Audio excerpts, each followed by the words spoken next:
శ్రీమాత్రే నమ. జై గురు దత్తాత్రేయ నమ.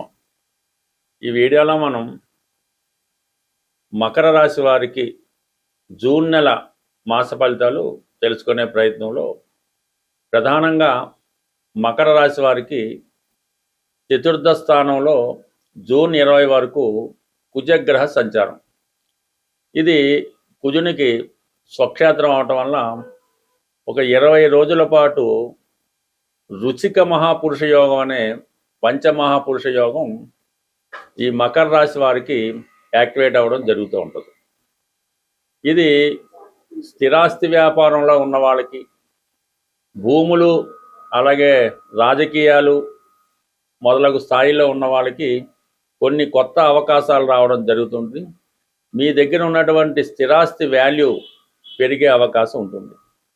అలాగే వృత్తిపరంగా మీకు ఎదురవుతున్నటువంటి సమస్యలను పరిష్కరించుకుంటారు. అన్నదమ్ములతో అత్తవారితో ఉన్నటువంటి విభేదాలు చాలా వరకు పరిష్కారం అవ్వడం జరుగుతూ ఉంటుంది. సో అలాగే గురువు మరి ప్రస్తుతం జూన్ 2వ తారీఖు నుంచి గురువు సప్తమ స్థానంలోకి మారడం వల్ల ఇది ఈ రాశి వారికి హంస మహాపురుష యోగం అనే మరొక పంచమహాపురుష యోగం ఏర్పడడం జరిగింది. అంటే గురువు యొక్క సప్తమ దృష్టి రాశి మీద పడడం వల్ల సప్తమంలో గురు సంచారం మీ జీవితంలో చిన్న చిన్న బలహీనతల నుంచి బయటపడడం జరుగుతుంటుంది. అలాగే మీ యొక్క ప్రస్తుతం మీకు వెంటాడుతున్నటువంటి దురదృష్టాన్ని సంపూర్ణంగా అదృష్టంగా మారడం జరుగుతూ ఉంటుంది. అంటే సంస్కారవంతంగా ఉంటారు, సాంప్రదాయంగా ఉంటారు, ఆలోచన విధానం అలవాట్లు మారుతుంది. బయట వారికి ఒక ఆధ్యాత్మిక వ్యక్తిగానో ఒక మంచి వ్యక్తిగానో కనబడడం జరుగుతూ ఉంటుంది. సో ఏదైనా ఇది మీ జీవితంలో ఒక గొప్ప మార్పుకి కారణమవుతుంటుంది. రాబోయే ఒక 5 నెలల పాటు చిన్న చిన్న సమస్యల నుంచి బయటపడడం జరుగుతుంది. అలాగే ఆర్థిక పరంగా మీకు ఉన్నటువంటి సమస్యల నుంచి బయటపడతారు. పిల్లల యొక్క అనుకూలత వారు మీకు విధేయులై ఉండడం జరుగుతూ ఉంటుంది. సో ఈ మకర రాశి వారికి అటు కుజుని యొక్క చతుర్థ స్థితి, గురువు యొక్క సప్తమ స్థితి చాలా వరకు మీకు కొంతకాలంగా వేధిస్తున్నటువంటి చాలా సమస్యలకు పరిష్కారం మీకు మీరే ధైర్యంగా పరిష్కరించుకోవడం జరుగుతూ ఉంటుంది. సో అలాగే ఈ నెల ప్రారంభంలో పంచమ స్థానంలో రవిగ్రహ సంచారం ఎవరైతే ఉద్యోగం మారడానికి ప్రయత్నం చేస్తున్నారో వారికి మార్పు కొంతవరకు అనుకూలించే అవకాశం ఉంది. మీలో ఉన్నటువంటి టాలెంట్కి తగిన గుర్తింపు రావడం జరుగుతుంది.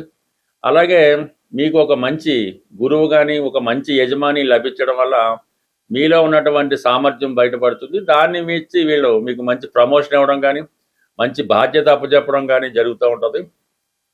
దానివల్ల మీకు కొంత ఆర్థిక లబ్ధి కూడా లభించే అవకాశం ఉంది. ఏదైనా కొత్త ఉద్యోగం కొరకు ప్రయత్నం చేస్తున్నటువంటి మకర రాశి వారు ఈ జూన్ 15వ తర్వాత 100% మీకు ఈ ఉద్యోగ ప్రయత్నాలు ఫలిస్తే, ఒక ఇంటర్వ్యూకి వెళ్ళాలన్నా ఒక కోర్టు సమస్య ఉన్నా 100% దాని గురించి సక్సెస్ఫుల్గా మారడం జరుగుతూ ఉంటుంది. ఇక 6వ స్థానంలో ఈ శుక్ర బుధగ్రహ సంచారం, ఎస్పెషల్లీ శుక్రుడు మీకు ఈ జూన్ నెల 8వ తారీఖు వరకు 6వ స్థానంలో బుధుడితో కలిసి సంచరించడం వల్ల బాగా దగ్గర బంధువులతో లేదంటే భార్యతో కానీ భార్య తరపు బంధువులతో కానీ, స్త్రీలైతే అత్తగారితో కానీ అత్తవారి బంధువులతో కానీ తీవ్రమైనటువంటి విభేదాలు రావడం జరుగుతుంటుంది. సో చాలా వరకు మీరు వారితో కాంప్రమైజ్గా వెళ్ళాలి తప్ప ఏ విధంగానైనా సరే మీ ప్రతాపం వాళ్ళ మీద చూపించినా, ఎక్కువగా విమర్శించినా, వాళ్ళ జోలికి వెళ్ళినా అది మీకే నష్టం కలిగే అవకాశం ఉంది. కాబట్టి సాధ్యమైనంత వరకు స్త్రీలతో విరోధం తెచ్చుకోవద్దు, స్త్రీల విషయాల్లో తలదోడ్చొద్దు. మీరు స్త్రీలకి ఎంత దూరంగా ఉంటే అది అంత అనుకూలంగా మీకు మారే అవకాశం ఉంది. ఎందుకంటే మీ యొక్క కుటుంబ స్థానంలోనే రాహుగ్రహ సంచారం వల్ల ప్రతి చిన్న విషయాన్ని మీ కుటుంబ సభ్యులు మిమ్మల్ని విమర్శించడం, మిమ్మల్ని ఏదో విధంగా ఇబ్బంది పెట్టడం జరుగుతుంటుంది. అంటే వాళ్ళు అవకాశం కోసం చూస్తుంటారు. ఈ విధంగా మీరు ఎవరితో ఏ విధంగా విరోధం పెట్టుకున్నా, వాళ్ళ నుంచి ఏమైనా ఫోన్లు వచ్చినా, మీరు ఫోన్ చేసినా ఆ చిన్న విషయం పెద్దదిగా మారి అది మీ యొక్క సుఖమైనటువంటి ఆనందమైన జీవితానికి అలాగే భార్యాభర్తల అనుబంధానికి ఇబ్బందులు కలిగే అవకాశం ఉంది. మరి ఈ సమయంలో ఎవరైనా మీ జీవితంలో ప్రవేశించాలని ప్రయత్నం చేస్తున్నా వారి నుంచి చాలా వరకు దూరంగా ఉండడం మంచిది. ఏదైనా కొన్ని అపనిందలు నిందలు మీకు రావడం జరుగుతుంది. వాటి నుంచి జాగ్రత్తగా ఉండడం మంచిది. బట్ అలాగే తృతీయంలో ఉన్నటువంటి శని భగవానుడి పైన గురువు యొక్క దృష్టి పడుతుంది మాట సప్తమం నుంచి. అందువల్ల ఇంతకాలంగా మీరు ఏదైనా కొత్త ఉద్యోగం కోసం, వృత్తి మారడానికి కోసం ప్రయత్నం చేస్తుంటే దాని ప్రభావం నుంచి కంప్లీట్గా బయటపడి ఒక కొత్త జీవితానికి ఇది కారణం అవుతుంది. ప్రధానంగా ఈ జూన్ నెలలో గ్రహాలన్నీ చాలా బలంగా ఉండడం జరిగింది. కుజుడు స్వక్షేత్రం, గురువు ఉచ్చ, బుధుడు స్వక్షేత్రం.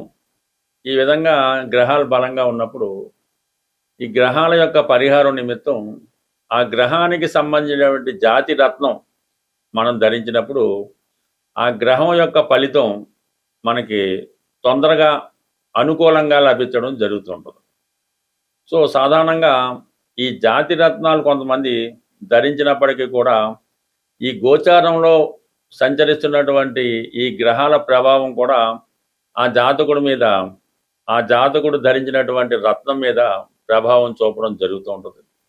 మరి ఈ నెలలో ఉన్నటువంటి గ్రహాలు బలంగా ఉండడం వల్ల మరి సాధారణంగా ఒక రత్నధారణ వల్ల మీ సమస్యలను కొంతవరకు పరిష్కరించుకోవచ్చు. మరి ప్రధానంగా ఈ మేషరాశి వారు, అలాగే కర్కాటక రాశి వారు, సింహరాశి వారు, వృశ్చిక రాశి వారు, ధనుస్సు, మీనరాశి వారు కనక పుష్యరాగం అనే ఉంగరాన్ని ధరించడం వల్ల మీకు గురువు యొక్క అనుగ్రహం చాలా వరకు లభిస్తుంది.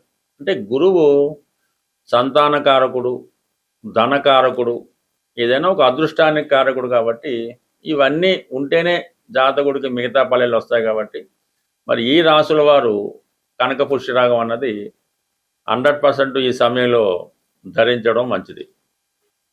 మరి కుజుడు యొక్క బలంగా ఉండడం వల్ల ఈ పగడాన్ని మేషరాశి వారు, వృశ్చిక రాశి వారు, కర్కాటక సింహరాశి వాళ్ళు, అలాగే ధనుస్సు మీనరాశి వాళ్ళు కూడా ఈ పగడాన్ని ధరించడం వల్ల వారిలో ధైర్యం పెరుగుతూ ఉంటుంది. చాలా కాన్ఫిడెన్స్గా పనిచేయగలుగుతారు. పెళ్ళికి అంటే వివాహానికి ఉన్నటువంటి సమస్యలు, వివాహం కాకపోవడం, ఇవన్నీ కూడా పరిష్కారం అవుతుంది. ఎవరైతే సొంత గృహం కోసం ఎదురు చూస్తున్నారో వాళ్ళు పగడం ధరించడం వల్ల వారి ఆశయం నెరవేరే అవకాశం ఉంది. అంటే గురువు మరి కుజుడు ఇప్పుడు బలంగా మేషరాశిలో ఉండడం వల్ల ఈ రాశుల వారు ఈ రత్నాన్ని ధరించవచ్చు. ఇక బుధుడు అంటే వ్యాపార కారకుడు. వ్యాపారం సజావుగా సాగాలన్నా, సరైన సమయంలో సరైన నిర్ణయం తీసుకోవాలన్నా, షేర్ మార్కెట్లో రాణించాలన్నా, విద్యార్థులు విద్యలో రాణించాలన్నా పచ్చ అనే ఉంగరాన్ని ధరించవలసి ఉంటుంది. పచ్చ ధరించేటప్పుడు అది కేవలం 3 క్యారెట్లు 5 క్యారెట్లు అన్నది కూడా ధరించక్కర్లేదు. కేవలం ఒక 1 క్యారెట్ కూడా సరిపోతుంది. మంచి పచ్చ లభించినప్పుడు విశేషమైనటువంటి ధనాకర్షణకి పచ్చ కారణం అవుతుంటుంది. మంచిది దొరికితే పెద్ద లభించవచ్చు, కానీ అది విపరీతమైన ఖరీదు ఉంటుంది. ఒక చిన్న స్థాయి ఒక 1/2 క్యారెట్ దొరికినా కూడా అది బంగారంలో తయారు చేయించి ఈ చిటికెన వేలు పెట్టుకోవడం వల్ల మీకు ఈ వ్యాపార రంగంలో ఉన్న వాళ్ళకి మంచి అభివృద్ధి కలుగుతూ ఉంటుంది. అలాగే మీలో ఉన్నటువంటి టాలెంటు సాధారణంగా అది పెరిగే అవకాశం ఉంటుంది. పచ్చ కూడా ధరించడం అన్నది వ్యాపారస్తులుగా అనుకూలిస్తూ ఉంటుంది. విద్యార్థులకి చాలా అనుకూలించే అవకాశం ఉన్నది. ఇక కామన్గా ఈ 3 రత్నాలు ప్రభావం ఎక్కువ ఉంటుంది. ఇక డైమండ్ అన్నది అది కొంతమంది మాత్రమే ఉపయోగపడుతుంటుంది, మరి కొంతమందికి ఇబ్బంది పెట్టడం కూడా జరుగుతుంటుంది. కాబట్టి ప్రస్తుతం ఈ డైమండ్ అన్నది ఈ నెలలో దాని ప్రభావం పెద్దగా, ఎందుకంటే అది నెమ్మదిగా శత్రుక్షేత్రాల వైపు దాని ప్రయాణం సాగించడం జరుగుతుంది. ఇక నీలం అన్నది కూడా మీనరాశిలో ఉండడం వల్ల ప్రస్తుతం నీలం పెట్టినా కూడా దాని ప్రభావం పెద్దగా ఏమి ఉండదు. కాబట్టి నీలం ధరిద్దాం అనుకున్న వాళ్ళు కూడా దాన్ని పక్కన పెట్టు. ఎస్పెషల్లీ ఎలా ఉంటుందంటే నీలం అన్నది ఫలానా నీలమే ధరించాలి, లేదంటే ఫలానా మయూర నీలం ధరించాలి అన్నది ఏముండదు. ఈ నీలం అన్నది చాలా సాధారణమైనటువంటిది. ఒక 50 రూపాయలకి దొరికే నీలమైనా కూడా అది ఎవరికైతే పడుతుందో వాళ్ళు ధరించవచ్చు. నీలం ఎప్పుడు పెద్ద ఖరీదైంది అక్కర్లేదు. ఈ నీలం అందరికీ ఉపయోగపడదు, కొంతమందికి మాత్రమే ఉపయోగపడుతుంది. నీలం ధరిద్దాం అనుకున్న వాళ్ళు ముందుగా ఆ రత్నాన్ని సేకరించి మీ యొక్క శరీరానికి తగిలే విధంగా ఒక వారం రోజులు పెట్టుకోవడం కానీ, తల కింద పెట్టి నిద్రించడం కానీ, దగ్గర ఉండాలి ఒక వారం రోజులు. అప్పుడు అది మీకు పడుతుందా లేదా అన్నది తెలిసిపోతూ ఉంటుంది. అనవసర కళలు రావడం, భయం కలగడం జరుగుతూ ఉంటుంది. నీలం మాత్రం ఏది పడితే అది ధరించడం, ఎవరు చెప్పి ధరించడం అనేది కొంచెం జాగ్రత్తగా ఉండవలసిన స్టోన్ కాబట్టి, ఏదన్నా నిర్భయంగా ఎవరిని అడగకుండా ధరించగలిగే ఏకైక స్టోను కనక పుష్యరాగం. స్వస్తి.